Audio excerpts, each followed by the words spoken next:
And welcome back. Yours truly, Anthony Parker Alexander. And this is Keeping It Honest with yours truly, Anthony Parker Alexander. But we're calling this one Midnight at the Oasis. It's our midnight show. We're going to try to do this on a regular basis every midnight. We'll see how that goes. Hopefully, you'll see me tomorrow, but we're starting it off tonight. Midnight at the Oasis. This was taken from an old, I think, 1970s song. And we decided, you know what? What better time to do a show that's ending the night, going into the next morning? So, hence, Midnight at the Oasis. And on this show, we're going to try to give you a recap a little bit of some of the news that happened that day and also going into the next day. So, remember, hit the share, hit the like button, and subscribe. I thank you for being part of my family since we've been doing these shows. We have short versions, we have long versions, we have short versions for as short as 5 seconds, we have long versions as long as 3 hours. Whew, you can tell I put a lot of work into it. And then we also have our live versions, which is what you're seeing now. So the way you can contact me is 216, leave a voicemail, 216-702-3718, 216-702-3718. And if you want to email me, parkerman2011 at gmail.com, parkerman2011 at gmail.com. And again, don't forget to hit the like and share button. We want to get this show to continue to grow, and also subscribe. Subscribe, subscribe, subscribe. Thank you for leaving comments. You leave a lot of comments. We have nice threads in our family where we're talking about some of the shows that we have done.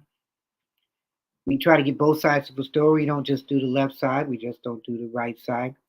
We do all sides. And at the end of the day, you may not like what we have, but at least you will respect it because we try to put it in a Parker twist. Background, been doing broadcasting for years, was in mainstream media, got into politics, very political guy. We'll talk about that on upcoming shows. Um, Ran for Congress, so I saw the political behind the door shenanigans. And if you don't think there's such things as conspiracy, there's conspiracy. We'll talk about it. Okay. Any kind of topics you'd like to have on the show addressed or people, you can let me know. We'll try to get them on there. Some of our people have included Cornel West. Um, of course, he's presently running for president. Jasmine, she's running, forgot her last name, Sherman. Jasmine Sherman. She's running for president. Um, we've had Dennis Kucinich on the show. We've had some well-known people. We've had interesting people. We had this one guy who he had a small town paper, and the FBI raided his house and his paper. And because of the stress, the owner of the paper, who had been owner for many years, she died that next day. We did a story on that. We did a story by a guy. His name is David Gurrow, and he's written books about Black history. He's written some about Dr. King. He's written one about Barack Obama, and we put up clips on some of those. So go to my page, type in "Keeping It Honest." Many clips we have on some shows that are upcoming, some shows that have been around since we've been doing this, and we've been doing it, kind of a short time. So we're learning as we grow. But thank you for supporting us. We also have a Patreon page. You can go to that page, and on that page we have 3 tiers, and those 3 tiers is kind of like a PBS, and we have 3 tiers. So you can contribute whatever funds you want to those 3 tiers to keep us going. Because you'll see other shows, you see that we do a lot of work. We put a lot of work into what we do. So, how was your day? Did you have a good day? Was it a long day? Are you glad that day is over with? Well, just sit back, relax. I've got something that's little chilly. Well, it's a little hot. I mean, um, and maybe hot where you're at. Some nights you might see me drinking tea. Some nights you might see me drinking water. Some nights you might see me drinking a liquid. But prayerfully, you'll always see me. Speaking of prayers, let's say a prayer real quick. I know the ones that don't like prayers, then close your eyes. Dear God, we thank you for letting us do this show. We thank you. Continue to grow and meet people who we need to meet. We pray that we give you some insightful, entertaining information, something that you could use. And we pray that you have a good night and a good day. Amen. All right. So let's start the show. Some of the things that have been interesting, you let me know. I'm a sports fan. What kind of sports do you like? Like football is coming up. Preseason is about to be here. Man, it is crazy. I am a Cleveland Browns fan up and down. Live and breathe the Browns. I have never missed literally watching a game in decades. I mean, I may have missed some, but most of them I have not. I'm an avid fan. Let me know what kind of fan you are as far as football. Anybody watch the Olympics? I've watched some of it. I watched the swimming. I watched the gymnastic. I heard about Simone Biles. I think she placed fifth place in one of her events. I haven't read up on that story, just learned about it yesterday. But how many people have watched the Olympics? And the controversy, revolving around the boxing. We'll get into that another time.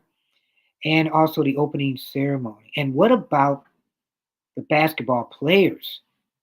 Whew. I can't wait to discuss that. You let me know if you're interested in that. We have these wars going on currently. Do you think there will be a World War III before this Biden administration is over with? Can Trump be the one that not get us involved in one? On day one, I will do everything to prevent everything from happening. Bad Trump imitation, but you know what I'm saying. And what about the National Association of Black Journalists inviting Donald Trump recently to speak? He took a lot of flack. We did a show on that, which aired not too long ago. Go on there, look for us, and we did an analyst about the show as it was taking place. And you'll get my take on how I felt about that. But I think it was twofold. The black journalists didn't get what they really needed. And Trump, he did. He showed a little respect, ironically, from going to this potentially hostile environment.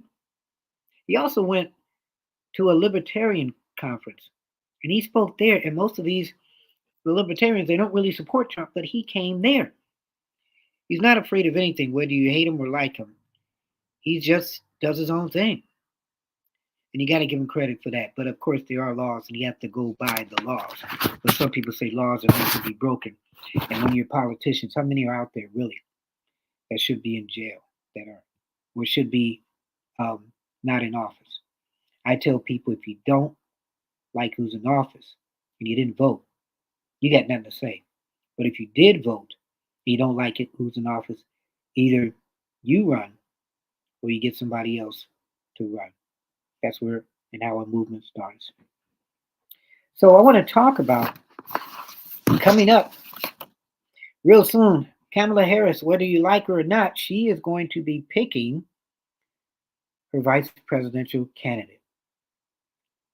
I, of course, am upset because Mark Kelly, he was one of them, but I don't know if he is now.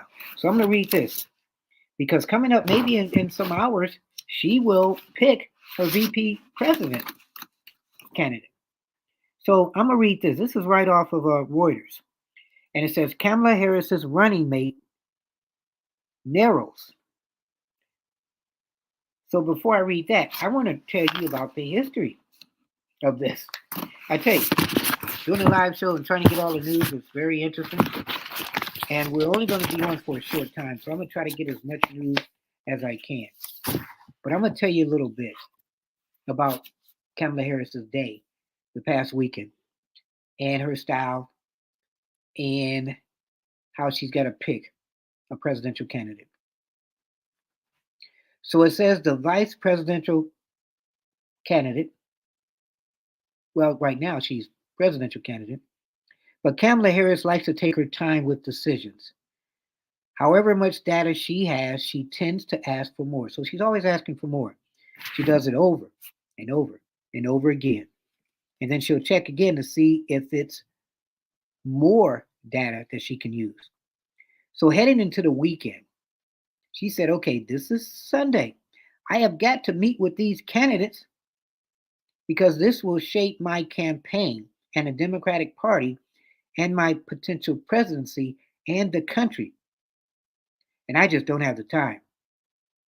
So a lot of people who have worked with Harris, they told CNN that they doubt that she's fully comfortable with the rush as she does her final interviews.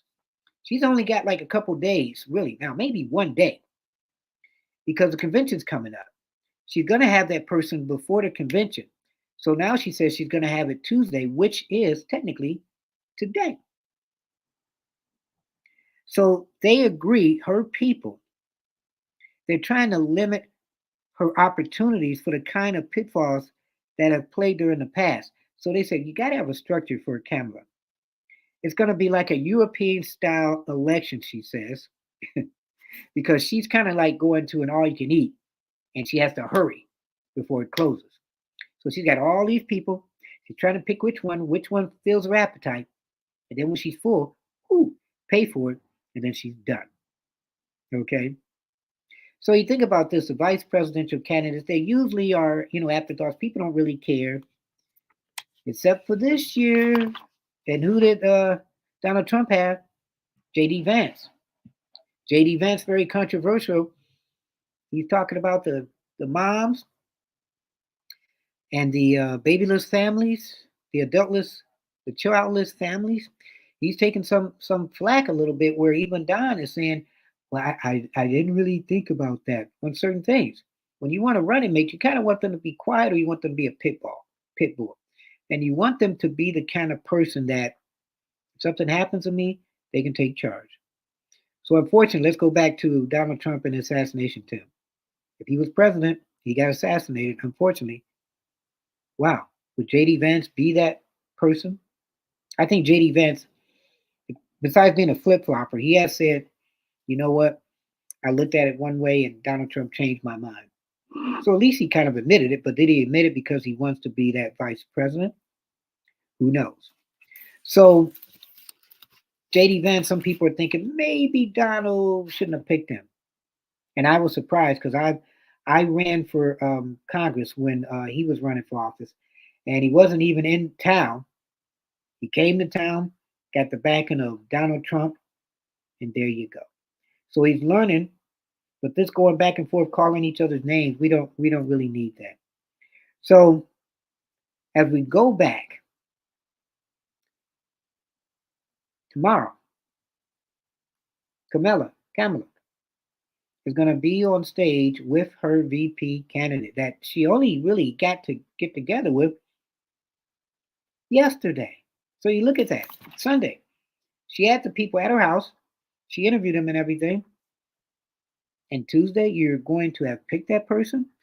And the American people didn't get a chance to pick who they wanted to run for president and who they wanted to run for vice president. So again, think about this backyard deals or behind the door deals or closet deals. So even if we didn't accept her as being the one we wanted to run for president, she has the pickings, not us, of who she wants to be her VP. So you've got Donald Trump and J.D. Vance against Kamala and whoever. And if you're a Democrat, you didn't have any say so in this part. So this is interesting. One idea is to repeat what Joe Biden's campaign did in 2020 when they were picking her, putting out a video of his call to tell Harris she was his choice. I remember that. It's kind of like the Obama. Oh, this is Obama. I just want to know, me and Michelle, we're proud of you. As we're looking at Kamala take the phone call with cameras all over. Come on, if that wasn't set up, we already don't believe what the Democrats do. So they're doing that. So don't do that, okay? Don't have the phone call to one of the potential people, okay? So it's going to be very interesting. Who do you think will be the VP pick? Or you can go to the VP person's door. You have Kamala and a camera walking. Well, we're going to go to this person. It's 4 o'clock in the afternoon. We're knocking on the door. Hello, who's there? Hi, this is Kamala. And she's giggling. And you open the door. Kamala, how are you doing? Kamala, how you doing? Well, one, get your name, my name right, how you pronounce it. And two, welcome aboard. You're my new vice president choice. Woo! And then balloons and everything. What would you like for that? So Pete Buttigieg, he was the transportation secretary. He still is. He ran for president. He says this is a decision that is not just a campaign decision. This is a decision that the whole country ends up being bound by. So once she makes that decision, bam, we're bound by it. We got to go with it. Pete says the vice president has a very deeply personal decision to make right now. Who she wants to run with, who she wants to govern with, and who can be by her side when she has to make the toughest decisions for the American people. Think about that. That's serious. I trust she will make that decision on her own terms when she is ready, Pete said. Then, this is interesting. They asked him, would he be there when she makes that choice? He says he will. So now let's go into her decision making. As she reaches a decision, she is thinking about her own process that led Biden to her 4 years ago. And if you remember the one debate, her and Biden were going at it. She was like, when you made those decisions dealing with African American and busing segregation, I was one of those girls on that bus every day because of your decision. I'm paraphrasing. She's like, I don't think you're racist. She did say that. So when they had that that debate, her numbers went up, but she didn't have the money to continue. So she dropped out early in the race. And then, like I said before, when Biden was running, he was running in South Carolina. He really was doing bad. And I think Senator Claiborne, that's my feeling, said, look, I'll help you get over that hump, but I need you to find me or pick Kamala as your running mate. So he got over that hump, barely won, wasn't a member out of the basement, and she became the running mate. And once she got in office and they won, she became a little quiet. She was my first pick too when she was running in 2020. I really wanted her. I liked some of her things. I know I may catch some flack because she was strong and she was African American woman too. Can you say if you're a white person that they were strong and you're a white person? That's racist. So am I saying racist? It's double standard. I'm just letting you know. So she was quiet in the 3.5 years kind of, and then as soon as Joe Biden, decided not to run, bam, she's Kamala. She's like, I know a lot of people like Donald Trump, and I'm not scared. So we will see what happens. So now, as she reaches this decision, she's thinking about the things that Joe Biden endured and what she endured as vice president. So she kind of knows what to expect from a vice president. She'll also be thinking about the relationships, if they have some chemistry going, and if they can, show people that they're together as a group. So the people that are in contention or were in contention was Shapiro, Minnesota Governor Tim Walz, Illinois Governor J.B. Pritzker, Kentucky Governor Andy Beshear, and several other governors. Now, the connections, she has served in the Biden, I thought this was interesting, administration with Buttigieg, but of course he wasn't having a chance. They weren't going to get a young white guy. I was saying this. They weren't going to get a young white guy. They weren't going to get a woman, black or white. It would have to be a white, older statesman, kind of like a Biden, but like I thought it'd be Mark, and I was hoping it was. So she was still Attorney General in California during Beshear's first year as Kentucky Attorney General, though she was mostly occupied with running for Senate then. So she kind of knew him a little bit. She overlapped for just 2 weeks with Mark Kelly, who I liked, and that included the January 6th incident. Mark Kelly, I've loved. He's an astronaut. Who doesn't love an astronaut? Who would not want to vote for an astronaut? He's an older kind of statesman. He gets along with everybody. People love him. Democrats, Republicans. I think he could learn on a job, and he is a people person. His wife had gotten, assassination attempt, but got shot, and we experienced all that with him. So why not him as the statesperson that blacks, whites, Hispanics, Italians, anybody can relate to? Perfect pick, I think. So now, the way Biden made a point of welcoming her into his family immediately after she was picked, it made an impact on Harris. But then he also said that Jill Biden didn't like Kamala because she reamed her husband at that debate in 2024. I don't know if that's true, but Jill is going to hate getting out of office because technically she's president. So one of these people said, a Louisiana congressman tried saying that. He watched her relationship with Biden. You have to have somebody who, number one, here we go, vice president pick, shares values, but number two, that you have a chemistry with, you have a rapport with, because they're going to be out there running their own thing and doing their own thing, and you have to trust that they know you, that they can represent you pretty good. They know your voices, he says. They know your priorities. They know your values. They know your positions, and they're going to execute them. So it's very, very important to have somebody who you have a great relationship with. Now we know that J.D. Vance, does he have a great relationship with Donald Trump? Donald Trump says he likes him. He loves his story. I love his story too.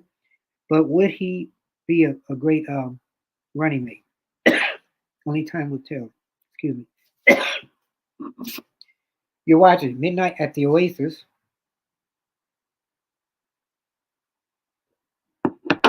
with yours truly, Anthony Parker Alexander, as we go about the day's events. Coming up in some hours, VP Kamala Harris, presidential candidate Kamala Harris, will be picking her vice president candidate. So over the days, she's, background's prosecutor, so she's probably asking a lot of questions. She's trying to get the pros and cons of what makes these people tick. So they're all coming to her house or come to her house. She's talked to Biden. She has talked to Barack Obama. Of course we have. She's had polling groups and focus groups, or her people have. She is expected to meet with her team on Saturday, which she did, for a series of in-depth presentations on each of the finalists. They got to be vetted. You can't have anything bad happening to these people, their background. You have to have everybody doing good. Advice has been coming in. People like, yeah, we want to help you with this. We want to help you with that. And at exactly at this time, in the summer of 2020, let's go back, when Biden confided to Obama that he was worried that given the lingering bad feelings about how Harris had attacked him, could he use him? Could he use her? And Obama said, you know what? We didn't have the same relationship too when we started. So go ahead. It'll work out. And a lot of people wondering, has it? So she's been less emotionally driven than Biden. Biden has dealt with people on a longer term. She's still new. She's still new at this. She's going to recognize that she's in a tough race, and that it's going to be about what she does and how she does it that the American people will possibly love or hate. That's the background on that. So now, let's get into the meat and potatoes of this. Coming up, a couple hours, she will have her running mate, maybe, for vice president. Some people say she already has. I've heard a clip already, and it's a clip of who her vice presidential candidate might be, Josh Shapiro, and it was like in an ad saying that they support him, and this was released a couple of days ago. Now, how could you release that? They said they accidentally hit a button and it was released. How could you release that by mistake? Really? You got a team of people? Then if that's showing you what that team is and you got it released, do I really want you sitting in the White House and controlling the buttons and the vice president, whoever that person is, okay, I'm trying to work this. Oh, shoot. And there goes China. And then you got to go and call them. Hey, can you get the president for me? I think that I accidentally pressed the wrong button. Could we bring that back, that missile? Really? So supposedly they let this slip who they want. But I'm going to read this anyway. Okay. So she has narrowed her search now. Okay. And they are, here we go, two finalists: Pennsylvania Governor Josh Shapiro and Minnesota Governor Tim Walz. Okay. And three sources have said this. So Harris, they said she will give this selection by Tuesday ahead of her first scheduled public appearance with a running mate in the evening. So tomorrow, University, Philadelphia, Temple University is where she's going to have her first rally. We're going to be doing this hopefully live where she has her person. It's unclear if a final decision has been made. The rally will kick off a 5-day, 7-city tour of the battleground states likely to decide the November 5th election. So election day is coming here really. So she really had focused on 6 men in all, 4 governors, a senator, and a cabinet secretary in the Biden administration. 4 senators, or 4 governors. The senator was Mark Webb, who I loved. Cabinet Secretary Pete Buttigieg. Try saying that. Who I know she wouldn't pick. So she closed out the search by interviewing 3 top candidates: Walz, Shapiro, and United States Senator Mark Kelly of Arizona at her Naval Observatory residence on Sunday. She just did this yesterday. So Mark Kelly, who I love, he said, and he got people upset a little bit. He posted this on X. Now, my mission is serving Arizona, which people thought it was a sign of saying that he didn't get picked. So he deleted the post and replaced it with, now I'm upset with Mark. I've learned that when your country asks you to serve, you always answer the call. So who told him to take it down? Because he didn't want people to know, or maybe the White House didn't want people to know that he didn't get selected, so he put it out there. So the senator spokesman, they tried to calm everything down about the post, saying an Arizona senator tweeting about being an Arizona senator is not news. And that's where I say the political news, politicians, they suck. So the candidates will be informed on Monday night or Tuesday morning whether they were selected, the source added. The Harris campaign plans a social media announcement featuring the duel. She hasn't really had a chance to even meet the people. She met with them like yesterday. Okay. The vice president met with Transportation Secretary Pete Buttigieg for 90 minutes on Friday, told him no, and then also met candidates virtually. Andy Beshear, Illinois Governor J.B. Pritzker had been the other candidates in contention for the job. Harris's search for a running mate began in earnest 2 weeks ago when Joe Biden said, I'm not running. Kamala, it's you. So now you're running, and we got to get used to her. And now we got to get used to her getting used to her vice president pick. Okay. How long did it take Donald Trump? Donald Trump was ready. There was no immediate indication that Monday's market sell-off would have an impact on Harris's announcement timing. Yeah, that announcement of speaking of announcement, the market and how crazy it's been and how the Biden administration is being blamed for that. And now, hey, good news, I've got my people 4 more years. So the choice of a running mate is one of the most consequential decisions of Harris's political career and also our country, because the country has no say so. It's the Democrats who are backing Kamala. And you figure how much of that choice is going to be hers? Who's in the background really controlling all this? Is it the Obamas? Is it the Clintons? Okay, is it Nancy Pelosi? So the choice of a running mate, like I said, is very important. Harris's short list included all white men, And we knew it had to be white men. It wasn't going to be a woman. It wouldn't be two women then running. And it wouldn't be a black man because she's black. It wouldn't be two black people. So it had to be a white man. The thing was it going to be a white man older or white men younger? So over the weekend, she met with her vetting team who helped pick. And some of these people from the Obama administration, Eric Holder, whose law firm Covington and Berkeley LLP, they scrutinized the finances and background of potential running mates. So was he getting paid for that? He was vetting, but he also was a partnership in checking their finances. Holder in his office, they did that. They made in-depth presentations on each of the finalists. And according to multiple sources familiar with the process, they did the best they could. So she's weighing, because people wonder, well, who's deciding this decision? She's doing it with her husband, Doug Ermoff, brother-in-law Tony West, and a small circle of aides and advisors, the sources said. So, like I said, am I being called for this? Nobody's called me. My phone hasn't rang. Hey, you know what? This is the Harris administration. Um, we want to get you and some other people, maybe the whole country, to help me pick that vice presidential candidate. Not a lot of time. And well, maybe because I was picked for my Democratic Party, maybe I can have the American people help me get to know my vice president. So as we get to know him, or well, him, you'll get to know him too. Meaning, wow, Kamala Harris.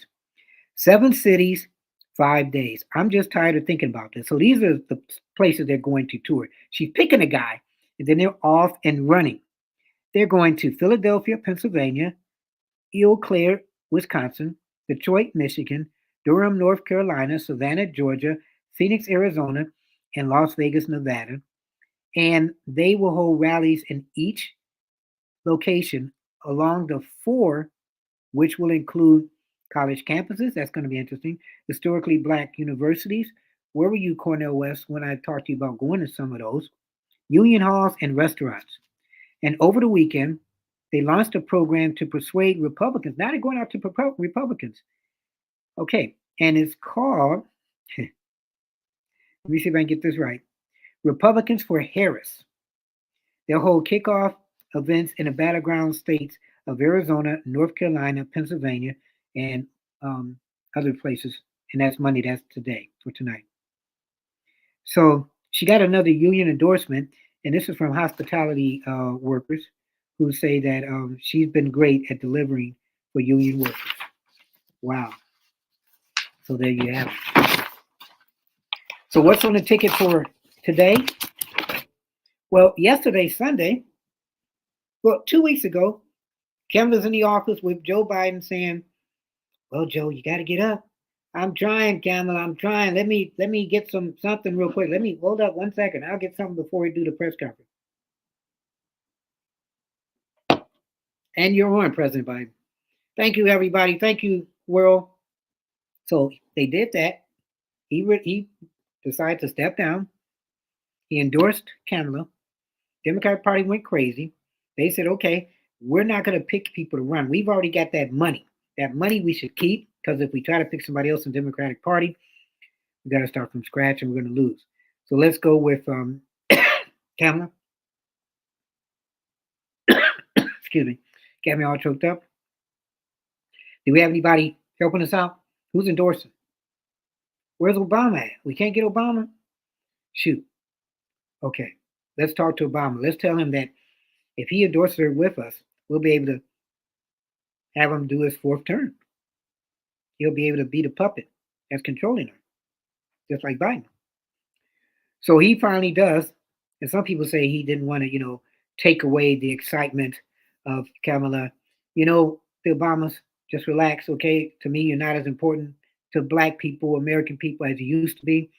You have that power maybe inside of the White House, but outside, I don't think you have that much influence again. I could be wrong. Let me know. So he backed her, and she had 2 weeks to find her running mate. So she went through these 6 people, then narrowed it down to 3, then narrowed it down to 2.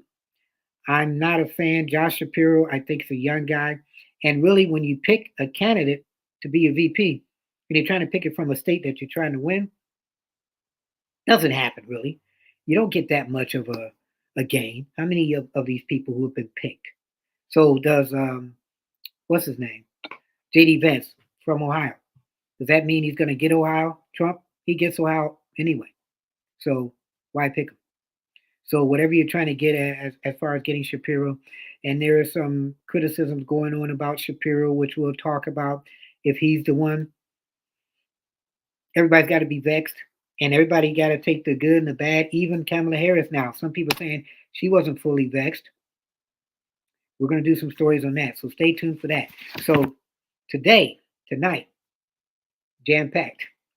We're about to close the show, but we hope to see you again tomorrow, midnight at the Oasis. If you have any questions or comments, you can email yours truly, parkerman2011 at gmail.com, parkerman2011 at gmail.com.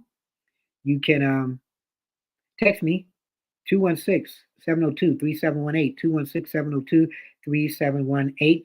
Don't forget to watch our streaming shows. They come on throughout the night. We have our shorts. We have some coming up throughout the night. In the daytime, we have our tape shows. We have our live shows. Go to our Patreon page. Hit subscribe, like. Let us grow. Continue to let us grow. We love you for that. Let me know what you thought of this show. The Rewatchable. You can see us on the Rewatchable. Comment on there too.